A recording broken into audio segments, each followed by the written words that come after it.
Muhawe ikaze kuri channel yacu Urugero TV. Iyi ni channel igaruka ku nkuru za gospel aba mu buryo bw'ibitekerezo ndetse no mu buryo bw'ibiganiro. Aha tugenda tugaruka kuri byinshi bitandukanye. Rero kuri uyu munsi tugiye kugaruka kuri video ikomeje kugarukwaho n'abatari bake igaragaza Bishop Rugagi ahamya ko akiza COVID-19. Mu by'ukuri ababashije kubona iyi video babaye nk'abatungurwa n'uyu mugabo bitewe nuko abandi bakozi b'Imana bazwi hano mu Rwanda muri bino bihe birinze kugira byinshi batangaza kuri COVID-19, ahubwo basaba abayoboke babo kubahiriza ibyo ubuyobozi bubasaba ndetse no gukomeza gusenga, bongeraho no gukangurira abakristo babo gufasha abatishoboye muri bino bihe. Urugero twatanga hano rwa hafi ku ikubitiro Apotre Gitwaza Paul ari mu batanze ubutumwa bwa mbere, Kiliziya Gatolika ndetse n'abandi batandukanye harimo n'itorero rya ADEPR. Aha rero wakwibaza impamvu yateye uyu mugabo kwihutira gutanga ubutumwa bwo kuvuga ko asengera abantu bagakira COVID-19 ihangayikishije isi yose, aho kugira ngo atange ubutumwa bukangurira abayoboke biwe kubahiriza amabwiriza bahabwa cyangwa gufashanya hagati yabo. Usesenguye neza usanga ubutumwa uyu mugabo yatanze busa nkaho bwari ubutumwa bwo gushaka kwibutsa abantu ko agihari no kwimenyekanisha mu ruhando mpuzamahanga. Ibyo ndabivuga ashingiye ko kuva yava mu Rwanda abanyarwanda basaga nkaho bari baramwibagiwe. Ibihe rero turimo yahisemo kubikoresha yibutsa abantu ko agihari, ahitamo kwifashisha COVID-19 nk'iturufu iri bwongere kumufasha kongera kwibutsa abantu ko agihari.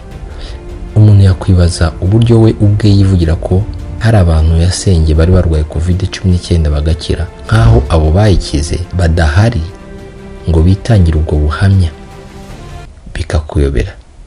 Ubusanzwe muri za video ziwe yajyaga agaragaza abo yasengeye batanga ubuhamya ko bakize. None muri no video aravuga ko hari abo yasengeye bagakira. Bari he? Gihamya cy'uko bari barwaye coronavirus ni iki? Ni byinshi byerekana ko uyu mugabo ibyo yakoze yaragambiriye kongera kwigaragaza, ariko ukuri ku bijyanye no kuba yarasengeye abantu bagakira COVID-19 ntago uhari. Ikindi mu magambo yiwe hari aho avuga ati ntawe nuyirwara iyo nimero iri kuri televiziyo yawe uyihamagare, ndakubwira nti uramutse upfuye uzatangaze ngo ndi umuhanuzi w'ibinyoma, uzatinya icyo ntangaje ku mugaragaro. Sindi umupfumu uragura aho bihisha, ndavuga ku mugaragaro isi yose ibibone. Niyo magambo yatangaje, ariko usesenguye neza aya magambo ubona ko nawe ubwe atayagenzuye mu kuyavuga.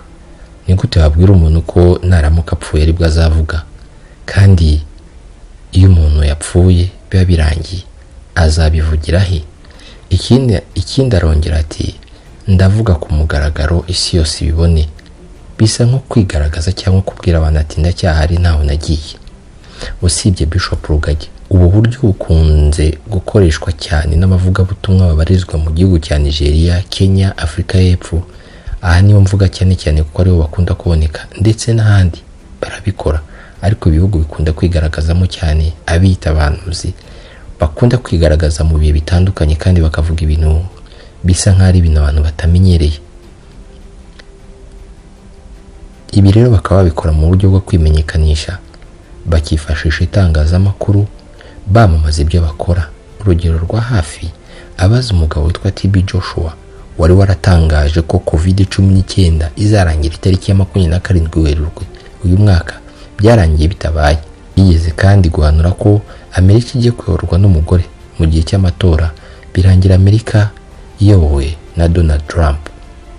Uwitwa Bushiri we sinavuga byinshi kuri we, ngo murabizi ko yigeze kuvuga ko yasengeye umuntu wari wapfuye akazuka. Uwitwa Pastor Mbolo nawe muramuzi, akunda kuvuga byinshi ko avugana n'Imana kuri telefone mu ijuru, cyangwa se akaka amafaranga ngo ajye kuzura abantu bapfuye.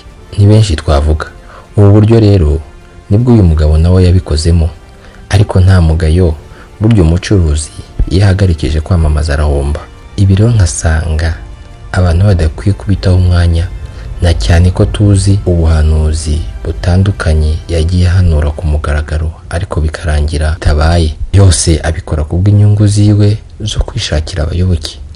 Ntitwabura no kuvuga ko polisi y'igihugu yamaze kwamagana ibyavuzwe n'uyu mugabo. Reka dusoze tubashimira kandi dukomeza kubasaba gukora subscribe kugira ngo dukomeze kubana mu nkuru zitaha.